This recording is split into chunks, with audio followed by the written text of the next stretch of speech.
हरियाणा पर मंडरा रहा है बड़े भूकंप का खतरा। जी हां, आज जिस तरीके से दिल्ली और एनसीआर के इलाके हिले, सुबह 4 रिएक्टर स्केल का जो भूकंप आया उसने लोगों के जहन में एक डर पैदा कर दिया है। न केवल लोगों के दिल में बल्कि इसी के साथ साथ भूविज्ञानी जो हैं उनके भी अब जो स्टडीज हैं, जो अध्ययन है, उनको एक बार फिर से उन किताबों को खोलने पर मजबूर कर दिया है। हरियाणा की अगर बात करें तो हरियाणा जो है वो भूकंप प्रोन यानी कि अर्थक्वेक प्रोन एरियाज में आता है और ऐसे में हरियाणा में बड़े भूकंप की आशंका भी भूविज्ञानी जो है वो जता रहे हैं और लगातार इस बात को ना तो दरकिनार करते हैं और ना ही इस बात पर अगर बात करें तो कहीं ना कहीं एक बार फिर से बड़ी चर्चा जो है वो शुरू हो गई है।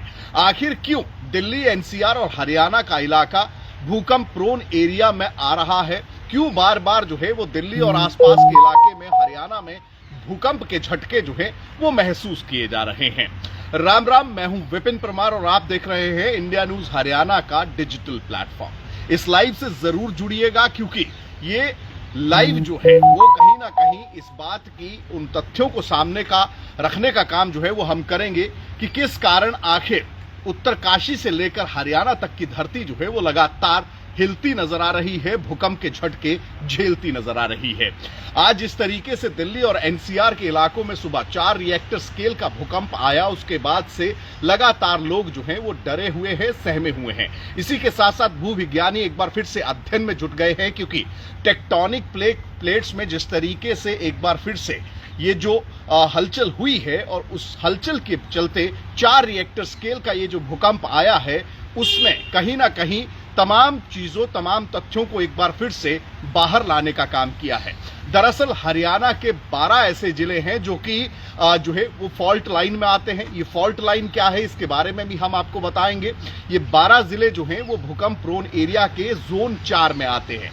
जोन 4 ये 1 से लेकर 4 तक की जो कैटेगरी है, जोन 4 जो है वो सबसे ज्यादा खतरनाक इलाके जो हैं, यानी कि सबसे बड़े भूकंप की संभावना जो है वो जोन 4 में होती है। ऐसे में हरियाणा के 22 जिलों में से अगर बात करें तो 12 जिले ऐसे हैं जो कि जोन 4 में आते हैं, जिसमें महेंद्रगढ़, पंचकुला, सोनीपत, पानीपत, करनाल, कई ऐसे जिले हैं जो कि जोन 4 जो है वो भूकंप के झटके जो है वो लगातार कई बार झेल चुका है।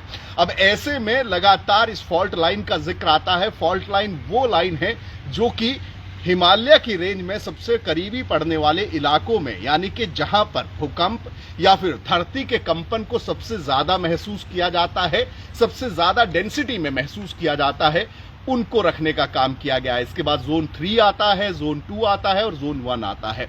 अब ऐसी परिस्थिति में दिल्ली, एनसीआर के इलाके लगातार जो है वो भूकंप के झटके झेल रहे हैं। लगातार रोहतक और आसपास के इलाकों में भी भूकंप के झटके जो है जिनकी तीव्रता रिएक्टर स्केल पर 3, 3.5 या फिर 4 के आसपास रहती है।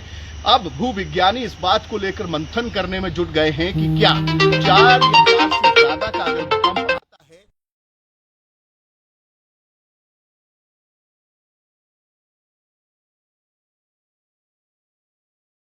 है उसमें स्पष्ट तौर पर यह देखा गया है कि हरियाणा के 12 जिले जो हैं वो पूरी तरह से भूकंप प्रोन हैं, यानी कि 12 जिलों में बड़ी 4 या उससे ज्यादा की तीव्रता का भूकंप जो है वो आने की पूरी संभावना है।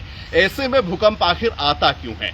दरअसल जो धरती है, हमारी पृथ्वी है, उसके नीचे जो है वो टेक्टोनिक प्लेट्स पर ये धरती जो है वो आधारित है। इनमें एक बैलेंस रहता है। अगर वो बैलेंस कहीं ना कहीं हिलता है या ये प्लेट्स आपस में टकराती हैं तो गैसेस का जो उत्पन्न होती है इनके टकराने से उनको बाहर निकलने के लिए जो है वो जगह नहीं मिलती और इसीलिए धरती जो है वो हिलती है, यानी कि भूकंप जो है उन्हें महसूस किया जाता है।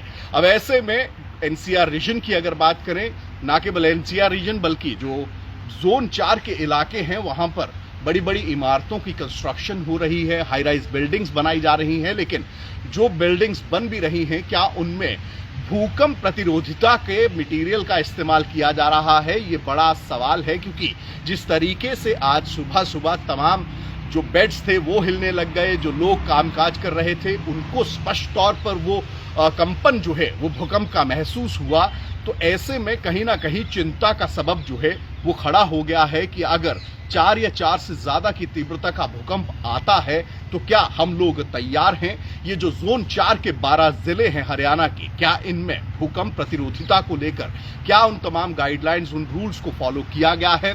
किस तरीके से भूकंप की परिस्थितियों में बचाव की परिस्थिति की जाएगी? इमरजेंसी सेवाएं क्या रहेंगी? क्या इसके लिए हम तैयार हैं?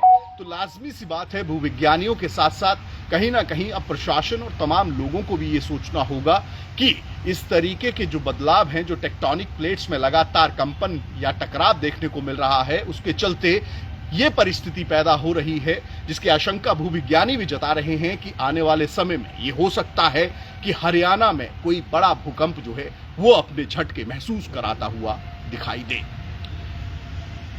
इंडिया न्यूज के डिजिटल प्लेटफॉर्म्स के साथ जुड़ने के लिए लगातार लाइक व सब्सक्राइब जरूर करिए। साथ ही साथ तमाम लेटेस्ट अपडेट के लिए देखते रहिए इंडिया न्यूज के तमाम डिजिटल प्लेटफॉर्म्स।